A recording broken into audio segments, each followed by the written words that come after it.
عنوان: کوئی امید نہیں تھی۔ ایک لڑکا جس کا نام بلال تھا۔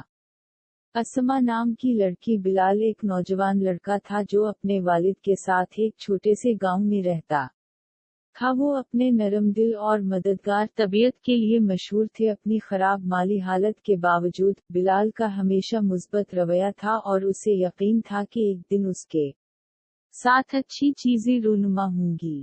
ایک دن بلال کی ملاقات اسما نام کی ایک خوبصورت لڑکی سے ہوئی جو اپنے والد کے ساتھ گاؤں آئی تھی۔ اسما بلال کے مثبت رویے اور مہربان دل سے مسحور ہو گئی۔ وہ جلدی سے دوست بن گئے اور ساتھ وقت گزارنے لگے۔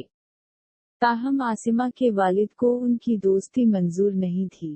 اس نے سوچا کہ بلال اپنی بیٹی کے لیے اچھا نہیں ہے اور اس نے اسے دوبارہ ملنے سے منع کر دیا۔ اسما دل شکستہ تھی لیکن اپنے والد کی خواہش پر عمل کرتی رہی۔ دن گزرتے گئے اور بلال کے مالی حالات خراب ہوتے گئے۔ اس کے والد بیمار ہو گئے اور ان کے پاس اتنے پیسے نہیں تھے کہ وہ طبی اخراجات ادا کر سکیں۔ ایسی سنگین صورتحال میں بلال کا مثبت رویہ ڈگمگا گیا اور وہ امید کھو بیٹھا۔ ایک دن اسما بلال سے ملنے آئی اور اسے اپنے والد کے منصوبے کے بارے میں بتایا کہ اس کی شادی ایک امیر آدمی سے کر دی جائے گی۔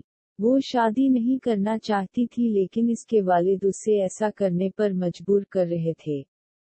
بلال نے اسما کی آنکھوں میں اداسی دیکھ کر اس کی مدد کرنے کا فیصلہ کیا۔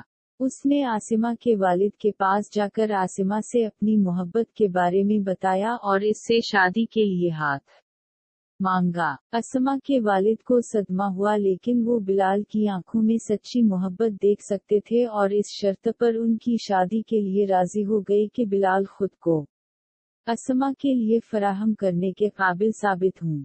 بلال نے اسے ایک چیلنج کے طور پر لیا اور سخت محنت شروع کر دی۔ اس نے لمبے گھنٹے لگائے اور ان کی مالی حالت کو بہتر بنانے کے لیے سخت محنت کی۔ آہستہ آہستہ لیکن یقینی طور پر بلال کی محنت رنگ لائی گئی اور وہ اپنے والد کے طبی اخراجات کے لیے کافی رقم بچانے اور ایک نئی زندگی شروع کرنے کے قابل ہو گئے۔ اسما اور بلال کی شادی ہو گئی اور وہ ہمیشہ خوش و خرم رہنے لگے۔